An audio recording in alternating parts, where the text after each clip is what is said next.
Breaking travel news from across the world.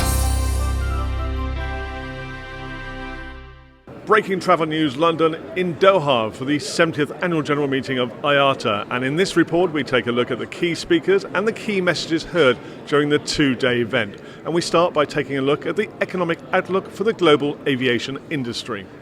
Well, they're getting better. I think the patient's probably up and walking, but still on medication. I'd say. We're seeing returns on invested capital, which is the important measure for attracting capital. That's improving. We reckon that's going to be about 5.5% this year, but it really should be 7 or 8.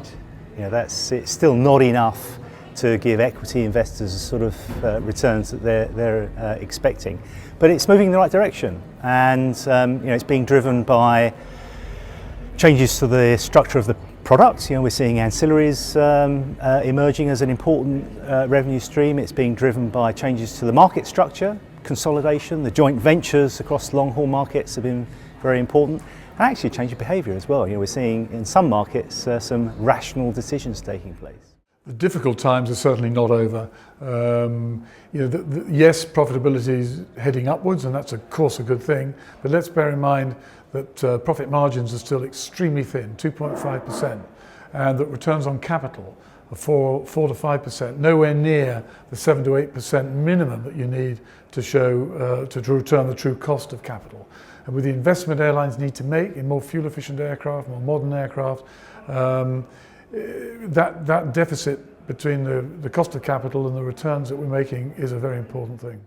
Despite the industry being leaner and meaner, it's still a challenging time, and with recent events in mind, safety and the tracking of aircraft was another important area for discussion. We operate over 100,000 flights every day in the system, and we just not have ever had a situation arise like this. This is an anomaly within the system. That being said, though, we're going to go ahead and take that further step and close this gap. Well, we've taken the lead. When we were in Kuala Lumpur for our operations conference this past spring, right as that particular event was taking place, we made the announcement that we were going to put together a task force. And that task force would work in conjunction with ICAO and other parts of the industry to help solve this situation. And by December, IATA hoped to have recommendations in place. Regulations and taxes imposed by governments across the world was a hot topic, with this strong message from the President of the annual general meeting.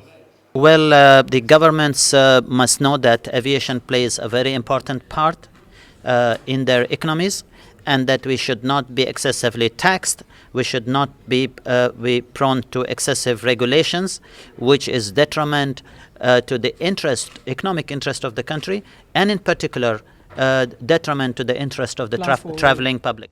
And finally in this report, the worrying aspect of the increasing number of incidents with unruly passengers. It's become a significant issue for our member airlines, for passengers and for flight and cabin crew. We've been collecting statistics now since 2007. 28,000 cases of unruly passenger incident have been reported to us. And we'd see the situation getting worse.